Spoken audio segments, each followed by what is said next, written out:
Hello everyone, this is Hanif and आप लोग देख रहे हो हनीफ सी एंड आई। तो भरत कुमार धौलपुर राजस्थान का रहने वाला एक 20 साल का लड़का जो कि एक नीट एस्पिरेंट था, उसने ऑलरेडी 2 बार नीट दे चुका है एंड 5 मई 2024 उसका थर्ड अटैम्प्ट था। इसकी तैयारी करने के लिए वो कोटा आता है। कोटा में अपने नेफ्यू रोहित के साथ आता है। रोहित के साथ वो प्रिपरेशन करता है एंड एग्जैक्ट 30 अप्रैल को जब रोहित सुबह 10:30 को अपना हेयर कट करवाने बाहर जाता है एंड वापस आता है 11:15 को। जब वो वापस आता है तो देखता है कि डोर अंदर से लॉक्ड। रोहित बाहर से नॉक करता है पर उसके उसके पास से कोई रेस्पॉन्स नहीं आता। देन वो घबरा कर विंडो के पास जाकर देखता है कि भरत पंखे से लटका हुआ है एंड एक चिट्ठी मिलती है। लिखा है कि आई एम सॉरी पापा, मैं इस बार भी नहीं कर पाया। अभिषेक बिहार का रहने वाला एक 16 इयर्स का लड़का जो कि अपने जेई के ख्वाब को लेकर कोटा आता है प्रिपरेशन के लिए। पिछले 1 साल से वो लगातार प्रिपरेशन करता है और वो अच्छा ही करता रहता है। देन अचानक से वो अपने पापा को फ़ोन करके बोलता है कि पापा 8 मार्च से छुट्टी है, नाइन्थ की टिकट मैंने ले ली है, मैं घर वापस आ रहा हूँ। जब 8 मार्च को सुबह में उसके रूम से स्मेल आने लगती है, गंदी बैड स्मेल आने लगती है। देन हॉस्टल वाले सभी लोग डोर नॉक करते हैं पर अभिषेक अंदर से दरवाज़ा नहीं खोलता। जब वो दरवाज़ा तोड़ देते हैं तब अभिषेक की लाश मिलती है, अभिषेक की डेड बॉडी।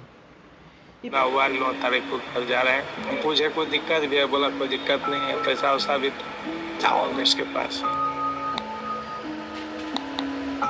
बच्चे इतना बड़ा कदम उठाते हैं पर क्या इन्हें इतना भी रियलाइज़ होता है कि इनके पेरेंट्स किस सिचुएशंस गो थ्रू करते हैं? ये उस फीलिंग को कभी समझ नहीं सकते। ईयर 2015 से 2024 तक अब तक 124 सुसाइड्स हुए हैं कोटा में, ओनली इन कोटा। एंड इस साल 24 में जनवरी से अब तक 9 एस्पिरेंट्स ने सुसाइड किया है।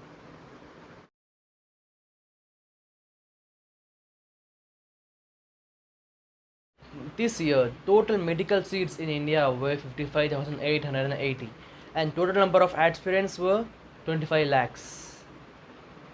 And this year, the engineering exam JEE has the IIT seats of 17,385 and NIT seats of 23,000 and number of students applied for JEE 12.5 lakhs. सिर्फ 1.5 से 2% ही प्रॉबिलिटी है, 1.5 से 2% बच्चे को ही सीट्स मिलती है एंड बाकी सभी लोग फिर एग्ज़ाम की तैयारी में लग जाते हैं, फिर एग्ज़ाम की तैयारी लगते हैं, फिर करके एग्ज़ाम की तैयारी करते में उनकी लाइफ निकल जाती है। वो कोटा जिसका 1980s में फाइनेंशियल क्राइसिस चल रहा था, अचानक से उसका हो गया 10,000 करोड़ का turnover. It is not just a piece of cake, it is not as simple as that. Financial crisis face करने वाला कोटा आज 10,000 करोड़ का टर्नओवर लेकर बैठा है। This all is because of the coaching institutes. आपका पूरा पाथ ऑलरेडी डिफाइंड है, ऑलरेडी क्लियर है। आपको 10th में अच्छे मार्क्स लाने हैं, 10th के बाद साइंस लेना है, साइंस में या तो MPC या तो BIPC लेना है, उसके बाद MBBS का JEE की तैयारी में लगे रहना है और कुछ नहीं। सक्सेसफुल डॉक्टर या एक सक्सेसफुल इंजीनियर बन जाते हो तो आपकी लाइफ सक्सेसफुल हो जाती है। You will be the successful man. आप एक हाई सैलरी अर्न करते हो। ये इसी से ही आपको सोसाइटी में एक स्टेटस मिलता है, सोसाइटी में एक नाम कमाने का ज़रिया मिलता है एंड इसी नाम के लिए, इसी स्टेटस के लिए सभी लोग पागल पड़े हैं। VK बंसल जो कि एक सक्सेसफुल इंजीनियर थे, उन्हें एक मेजर हेल्थ इशू फेस करने की वजह से वो कभी भी लाइफ में अब चल फिर रह सकते थे, तो उन्होंने ट्रीटमेंट के लिए अपनी प्रोफाइल को US एंड UK में फॉरवर्ड किया था एंड US के डॉक्टर्स ने उनसे कंसर्न कर वहाँ के डॉक्टर्स ने उन्हें एक लिस्ट ऑफ एक्टिविटीज़ को सजेस्ट किया था। उस एक्टिविटी में से एक एक्टिविटी थी टीचिंग। अब टीचिंग एक ऐसी फील्ड है जो कहीं पे भी बैठ कर ठहर कर कैसे पढ़ा सकता है। तो बंसल सर मैथ्स में अच्छे थे, उन्होंने टीचिंग शुरू कर दी। अब टीचिंग शुरू करने के बाद वो ट्यूशन पढ़ाने लगे, उनके बच्चे अच्छा रिजल्ट देने लगे कुछ ही दिनों में। एंड जब उन्होंने शुरू किया आईआईटी वाले बच्चों को पढ़ाना शुरू किया। एंड उन्होंने first AIR and second year उन्होंने टॉप 3 रैंक्स दिए थे। इस तरह जो बंसल सर ने जो ट्यूशन सिर्फ एक बच्चे से शुरू किया था, आज वहाँ पर बच्चों की लाइन लगी पड़ी है। और यहाँ पे शुरू होता है द डर्टी एजुकेशनल बिजनेस।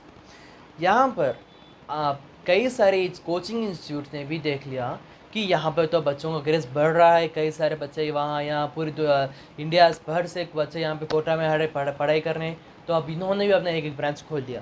पर जब ये ब्रांच खोले बच्चों का कोई बच्चे तो एडमिशन लेने के लिए आ नहीं रहे थे, क्योंकि बंसल सर का जब तक एक नाम बन गया था, उनका एक नाम था सोसाइटी में।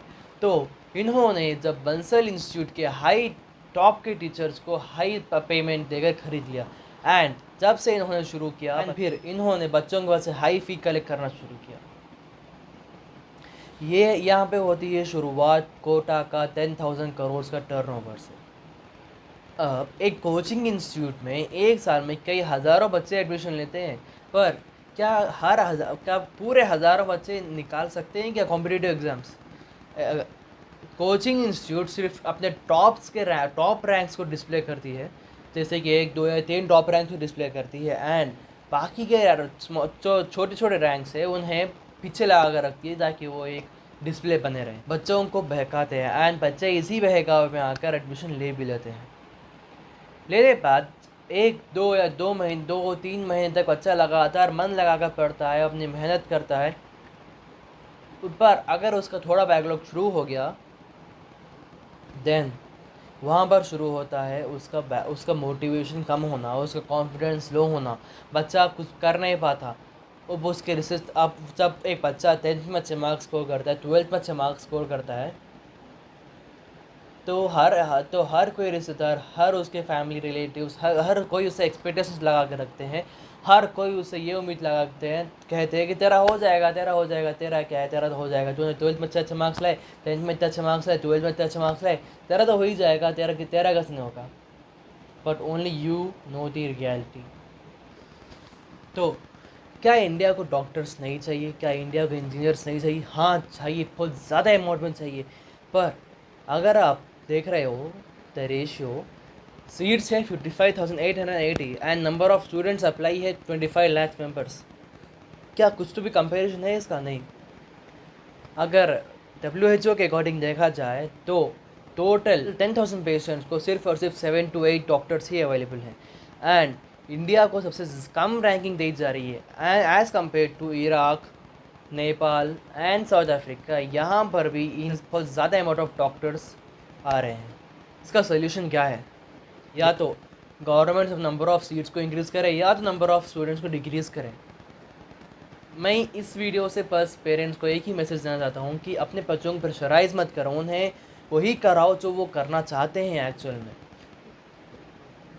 अगर आपका बच्चा आपसे दूर रहता है तो उससे हर रोज़ मिनिमम 10 से 15 मिनट्स बात करो, ताकि उसे ये लगे कि वो अकेला नहीं है। That's all for today. This is Hanif signing off. Till then, subscribe.